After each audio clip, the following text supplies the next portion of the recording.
শিগগিরই মা হওয়ার সম্ভাবনা নেই, জন্মদিনে জানালেন বিদ্যা সিনহা মিম। ছোট পর্দা ও চলচ্চিত্রের জনপ্রিয় অভিনেত্রী বিদ্যা সিনহা মিমের জন্মদিন আজ 10 নভেম্বর। বরাবরের মতো এবারও ঘরোয়া পরিবেশে দিনটি উদযাপন করবেন তিনি। জন্মদিন ও বর্তমানে কর্মব্যস্ততা নিয়ে গণমাধ্যমের সঙ্গে কথা বলেছেন অভিনেত্রী। জন্মদিন কেমন কাটবে প্রশ্নের জবাবে বিদ্যা সিনহা মিম বলেন, জন্মদিনটা আসলে খুব ঘটা করে পালন করা হয় না। বরাবরের মতোই মা, হাজবেন্ড, পরিবারের সদস্য ও কাছের বন্ধুদের সঙ্গে ঘরোয়া আয়োজনেই কাটাবো। ছেলেবেলার জন্মদিনের স্মৃতি সম্পর্কে অভিনেত্রী বলেন, মায়ের কাছ থেকে ছেলেবেলার জন্মদিনগুলোর যত ছবি এবং ভিডিও দেখেছি তার সবগুলোতেই দেখি জন্মদিনের কেক সামনে নিয়ে আমি কাঁদছি। আয়োজন বা লোক সমাগম দেখলেই আমি ঘাবড়ে যেতাম। এখন সেসব ছবি আর ভিডিও দেখলে নিজেরই হাসি পায়।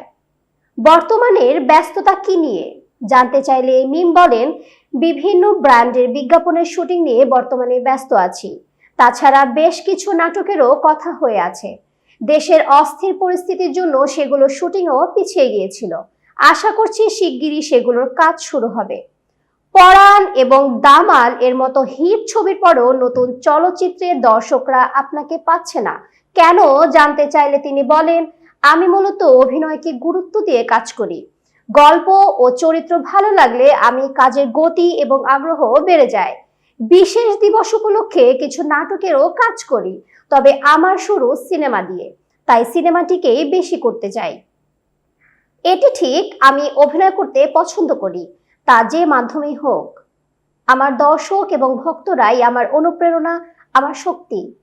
একটি সিনেমায় বহুল আলোচিত ধর্ষণের শিকার ইয়াসমিনের চরিত্রে অভিনয় করবেন বলে জানিয়েছেন।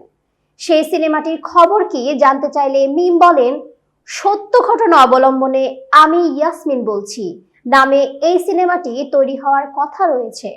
এটিও হৃদয় স্পর্শ করার মতো একটি গল্প। গল্প শুনে আমি নিজেও নড়ে চড়ে বসি। নিজের ভেতর ইয়াসমিনকে লালন করার চেষ্টা করছি। আশা করছি ভালো কিছু হবে, তবে শুটিং ঠিক কবে নাগাদ শুরু হবে এটা নির্মাতাই বলতে পারবে। এতক্ষণ বার্তা বৈঠকের সাথে থাকার জন্য ধন্যবাদ।